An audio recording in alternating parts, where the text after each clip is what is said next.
आ रहे थे जिसमें प्लीज बात सुने लिखा था। मैंने इसको रिप्लाई दे दिया और उसके जवाब का इंतजार करने लगा। रात गए इसके मैसेज आना शुरू हो गए। मेरा जरूरी डेटा मालूम करने के बाद इसने बताया कि मेरा नाम इरम है। इरम की उम्र 25 बरस थी। वो एक गरीब घर से ताल्लुक रखती थी और अपने बाप भाइयों की माली मुआवनत करने के लिए सिलाई का काम करती थी। इरम ने मैट्रिक के बाद से ही स्कूल छोड़ दिया था। इरम एहसास से भरपूर एक संजीदा लड़की थी। इरम ने मुझे एक लड़की के बारे में बताना शुरू कर दिया था। ये नाजिया थी। इरम के साथ वाले घर में तकरीबन 6 माह से कैद थी। नाजिया की उम्र 17 साल थी। इरम के मुताबिक नाजिया बर्बादियों का सामना करते हुए आज भी कांच की गुड़िया थी। इरम ने बताया कि एक 50 साल का नसीर नामी शख्स इसको यहीं रखकर इसको गुज़िश्ता 6 माह से ज्यादती का निशाना बना रहा है। ये मकान नसीर नामी इस शख्स का ही है, जहां पहले किरायादार आते रहते थे। इरम का घर उसके साथ था, जबकि इस कूचे में बाकी घरों में भी छोटे मकान थे और उन सब में किरायादार रहते थे। नसीर एक बदमाश टाइप का बंदा था और इलाके में कोई इसका सामना नहीं करता था। अब आगे की कहानी खुद नाजिया की ज़बानी सुनते हैं। मेरा नाम नाजिया है। मैं एक प्राइवेट स्कूल में क्लास 8 की स्टूडेंट थी। इस वक्त मेरी उम्र 13 बरस थी। मैं न सिर्फ अपनी फैमिली बल्कि स्कूल में भी सबसे प्यारी लड़की समझी जाती थी। मेरे अबू जनूबी कोरिया में काफ़ी अरसे से काम करते थे। मेरा मामू और उनकी अहलिया हमारे घर रहते थे। मेरे मामू का कोई ख़ास कारोबार नहीं था और इनकी औलाद भी ना हो सकी थी। मामू मुझे मोटरसाइकिल पर स्कूल पहुंचाते और वहां से ले जाने के साथ घर के दीगर काम भी सरंजाम देते थे। ये मार्च 2016 का आखिरी हफ्ता था जब मेरे वालिद कुछ माह के लिए घर आए थे और मेरे लिए सैमसंग का एक सेल फोन लाए थे। मैं अपने वालिदैन की इकलौती औलाद थी। वो मेरा हर लिहाज से ख्याल रखते थे। अबू के मोबाइल लाने का सबसे बड़ा मकसद ये था कि वो मैसेंजर और वॉइस ऐप पर कॉल के जरिए हमसे राब्ते में रहेंगे। अबू ने मुझे मैसेंजर और व्हाट्सएप पर कॉल करना सिखा दिया था। मैं घर आकर मोबाइल को ज्यादा वक्त देने लगी थी। अबू की जहां मौजूदगी तक मैं गेम्स तक महदूद रही थी और उनके जाने के बाद मैं फेसबुक पर आगे बढ़ने लगी थी। स्कूल में शकीला मेरी सबसे अच्छी दोस्त थी। वो भी फेसबुक के साथ व्हाट्सएप भी इस्तेमाल करती थी और मुझे भी यहाँ बहुत कुछ सिखा रही थी। मेरे साथ बहुत से अनजान फ्रेंड्स ऐड हो गए थे और सैकड़ों फ्रेंड्स के साथ शकीला और स्कूल की चंद लड़कियों के साथ बिलाल भी ऐड हो गया था। बिलाल हमारे स्कूल में क्लास 10 में था। उसकी शकीला से भी दोस्ती थी और शायद शकीला की निशानदेही पर ही इसने मुझे फ्रेंड रिक्वेस्ट भेजी थी, क्योंकि मेरी आईडी फर्जी नाम से थी और बिलाल कभी न जान पाता। कुछ अरसा कबल तक बिलाल ने मुझ पर डोरे डालने की कोशिश की थी और मेरे मुसलसल रद्द करने पर वो कुछ अरसे से दूसरी लड़कियों की तरफ मुतवज्जे हो गया था। स्कूल में इसकी बहुत सी लड़कियों के साथ दोस्ती थी। शकीला मेरे से शायद 6 माह छोटी थी और स्मार्ट थी, जबकि मेरा जिस्म भरा भरा था। शकीला कुछ अरसे से मुझे बिलाल के साथ मुलाकात की बातें सुनाती रहती थी। मुझ में थोड़ा शौक पैदा हो गया था कि मैं बिलाल से बात करूं, लेकिन किसी खौफ की वजह मैं इस ख्याल को जहन से निकाल चुकी थी। रात देर तक मैं मैसेंजर पर शकीला से चैटिंग करती रहती थी। कल संडे था और मैं अम्मा से 2 फुट के फासले पर बेड पर लेटी हुई थी। मैंने हैंड फ्री लगाया हुआ था और शकीला का वॉइस मैसेज सुनने के बाद मैं इसको मैसेज टाइप कर रही थी। अम्मा के साथ सोने की वजह से मैं इसे वॉइस नहीं कर रही थी। मुझे नींद आने लगी थी और शकीला ने भी कहा कि मैं सोने लगी हूँ। कुछ दिन के बाद मैं बिलाल से मिली, फिर रोज मिलना होता था। एक हफ्ते में ही मुझे बिलाल से मोहब्बत हो गई। मुझे बिलाल से मोहब्बत हो गई थी। कोई लड़की उसकी तरफ देखती तो मुझे आग लग जाती। एक हफ्ते बाद गर्मियों की छुट्टियां हो गई थी और मैं बहुत रोई थी। बिलाल से दिन रात चैटिंग होती थी। मैं 2 दिन बाद ही बेकरार हो गई थी। 5 रोज बाद मैं घर से भाग जाना चाहती थी। बिलाल भी बहुत बेताब था। इसे भी मुझसे प्यार हो गया था और वो हर वक्त ऑनलाइन होकर मुझसे बातें कर रहा था। बिलाल ने अहद कर लिया था कि वो शादी सिर्फ मुझसे करेगा। ये मेरे लिए बहुत बड़ी खुशखबरी थी, क्योंकि इस दुनिया में बिलाल सबसे अजीज तर था और बिलाल के सिवा मुझे कुछ नजर नहीं आता था। लेकिन मेरे साथ बिलाल के भी बहुत से मसाइल थे और हम शादी करके मोहब्बत को परवाह नहीं चढ़ा सकते थे। हम दोनों बच्चे थे और जज्बात में आगे बढ़ते जा रहे थे। हम किसी से कोई बात शेयर नहीं कर रहे थे और अपनी मर्जी के फैसलों की तरफ बढ़ रहे थे। एक रोज बिलाल बोला, नाजिया हम लव मैरिज कर लेते हैं। मैंने पूछा तो बोला, बस जिस दिन मेरे हाथ ज्यादा पैसे लग गए हम दोनों यहाँ से भाग जाएंगे। बहुत दूर गांव में मेरा दोस्त रहता है, बस वहां जाकर शादी करके अपनी अलग सी जिंदगी गुजारेंगे। मैंने बिना सोचे समझे इसे हाँ कर दी। कराची जैसे बड़े शहर में जिंदगी गुजारते हुए मैं इस शहर से बाहर कभी नहीं गई थी और टीवी ड्रामों में गांव की जिंदगी मुझे बहुत अच्छी लगती थी। अगले एक हफ्ते तक बिलाल मुझे ऐसी बातें बताता रहा जो बहुत आसान सा काम था और हम जिंदगी भर शहर से दूर मोहब्बत भरी जिंदगी गुजार सकते थे और मैं मुकम्मल तौर पर तैयार हो चुकी थी। इस घर की कोई चीज हत्ता के अम्मा अबू भी मुझे अच्छे नहीं लगते थे। मुझे बिलाल से आखिरी बार मुलाकात किए 15 रोज से ज्यादा गुजर चुके थे और मैं बहुत बेताब थी। बिलाल के पास इतने पैसे नहीं थे। वो कहता था कि इतने पैसे लाजमी हों कि हम इस बस्ती में अपना मकान ले सके। मकान खरीदने के अलावा क्या करना है और जिंदगी कैसे गुजारेंगे हम दोनों को मालूम नहीं था। बिलाल मुतमईन था कि इसका दोस्त असद उसके लिए सब कुछ करेगा। असद कराची में ही कुछ अरसा कबल किसी फैक्ट्री में जॉब करता था और बिलाल के मोहल्ले में ही एक किराने के क्वार्टर में रहाइश पजीर रहा था। अब कुछ अरसा कबल से वो गांव चला गया था और वहीं कोई कारोबार करता था। मैं बेदिल्ली से घर के कामों में मसरूफ थी। अलमारी से कुछ सामान निकालते हुए मेरा दिल एकदम उछल पड़ा। अलमारी के दराज में पड़ी सारी रकम मेरी दस्तरस में होती थी। मैंने दराज खोल के देखा, इसमें काफी सारी रकम पड़ी थी। अबू कोरिया से भेजते रहते थे और चंद माह कबल जब वो आए तो बैंक से करेंसी तब्दील कराकर घर में रख के गए थे।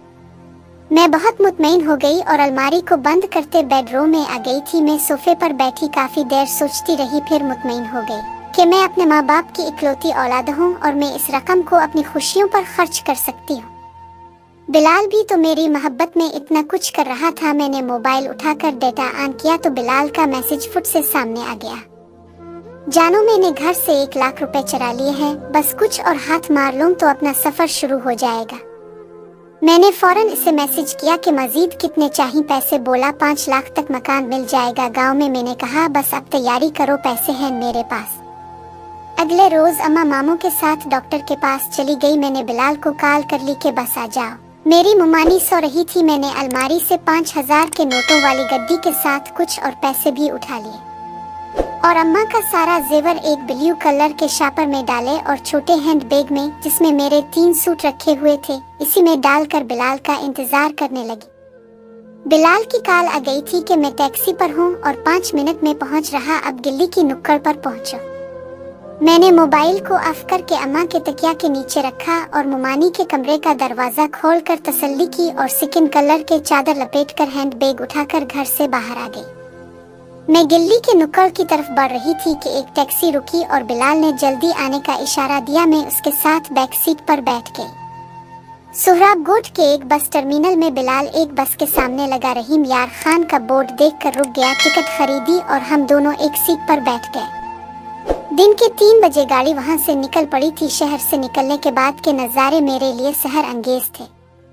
एक जगह पुलिस वाला गाड़ी की तलाशी के दौरान हमारे पास ठहर गया और पूछा, आप कौन हैं?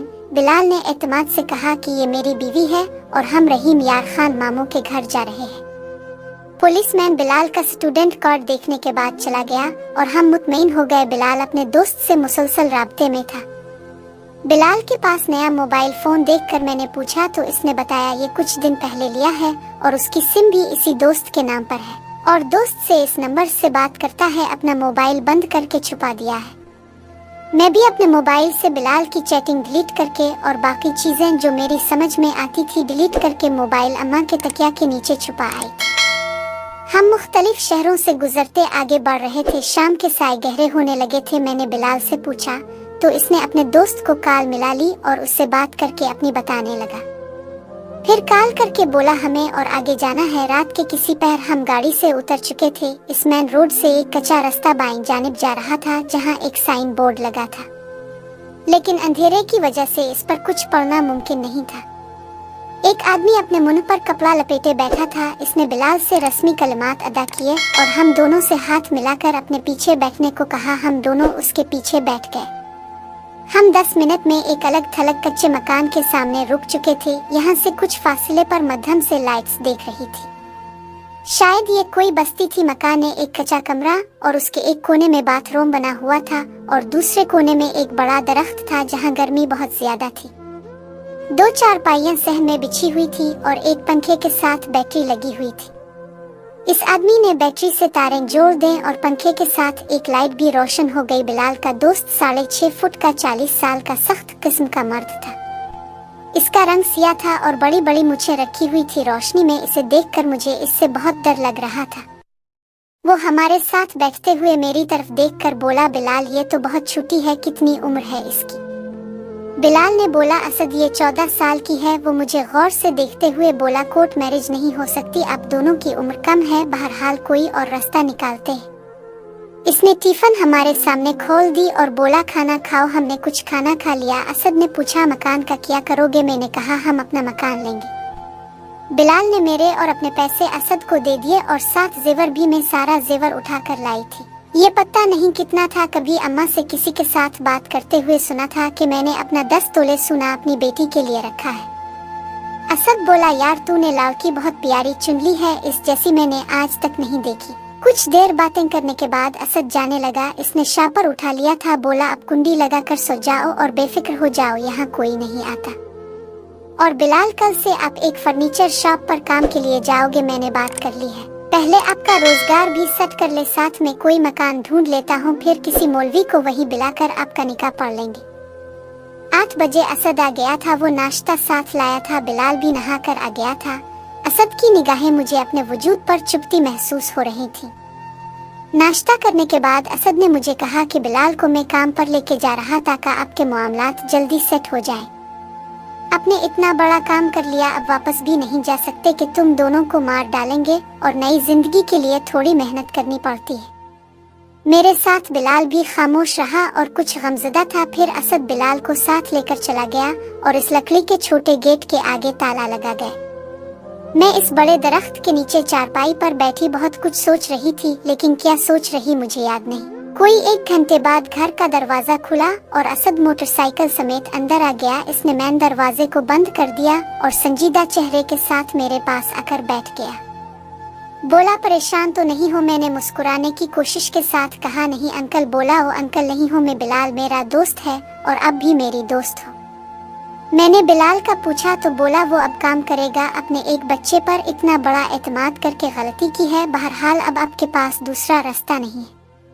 5 माह गुजर गए। असद हमारा मकान भी नहीं ढूंढ रहा था और ना दोबारा इसने जेवरा पैसों की बात की। मैं भी बहुत नफरत करने लगी थी। आज उन दोनों से मैंने कहा, बिलाल कल इससे बात करते हैं कि हमारे पैसे और जेवर दे दो। बिलाल बोला, फिर कहाँ जाएंगे? मैंने कहा, बस यहाँ से निकल जाओ, फिर देखते हैं। हम सो गए थे। इन दिनों सर्दी की शिद्दत बढ़ गई थी। सुबह हम जल्दी उठ गए थे। बिलाल बोला, बस मैं आज काम पर नहीं जाता और असद से अपना सब कुछ लेकर निकल जाते हैं। मैंने बिलाल से कहा कि कुछ दिन काम पर जाते रहो, कुछ सोच के करते हैं, जैसे तुम बोलोगे मैं वैसा करूंगी। मुझे खतरा था कि मुझे नहीं तो कम से कम वो दोनों बिलाल को मार देंगे। असद के आने पर बिलाल ने सिर्फ इससे इतना पूछा था कि असद हमारे मकान का क्या हुआ। वो चंद लम्हे खामोशी से हमें घूरता रहा और फिर बोला, मकान की बात हो चुकी है, बस 1 हफ्ते तक हो जाएगा। ज़हन में मैं सोच चुकी थी कि जेवर और पैसे लेकर मैं अम्मा के पास चली जाऊंगी और उससे मुआफ़ी मांग लूंगी। अम्मा कम से कम मुझे जान से नहीं मारेगी और सब कुछ दिनों में ठीक हो जाएगा। बस फिर मैंने बिलाल से कह दिया कि बिलाल कल असद से अपना सब कुछ मांगते हैं और निकलते हैं। इस हफ्ते का झूठ भी इसका पूरा हो गया और अब कल से काम छोड़ दें, बस यहाँ से निकल जाएंगे। हम बातें करते सो गए थे और सुबह एक नई उम्मीद के साथ खिल गई। आज मैं इस जंगल में मिट्टी की उन कच्ची दीवार से रिहाई के ख्वाब देख रही थी। खुद को एक बार फिर रोशनियों के शहर कराची में महसूस करने लगी थी। मैंने आज बिलाल के हाथ पकड़कर देखे थे, ये बहुत सख्त हो गए थे। कभी उसके हाथ गोरे और नाजुक हुआ करते थे। असद 9 बजे आ गया और आते ही बोला, बिलाल जल्दी करो, मैं आपको पहुंचा दूं, फिर मेरा आज कोई जरूरी काम है। मैं सर चुकाए बैठी थी। बिलाल एक लम्हे की खामोशी के बाद बोला, असद मकान का तो कुछ नहीं हुआ। असद हमें घूरते हुए बिलाल के साथ बैठ गया। बोला, क्या जल्दी है? मकान की आपको मिल जाएगा। बिलाल बोला, असद में काम नहीं करना चाहता और हम यहाँ से जाना चाहते हैं। हमें जेवर और पैसे दे दो, हम आज वापस कराची जाना चाहते। असद का चेहरा एकदम सपाट हो गया। बोला, कराची जाकर मरने से बेहतर है यहीं रहूं। वो मुझे घूरते हुए बोला, नाजी इसे समझाओ, ये पागल हो गया है, अपने साथ तुम्हें भी मरवाना चाहता। मैंने पहली बार अपना सर उठाया और बोली, बिलाल ठीक कह रहा, हम घर जाकर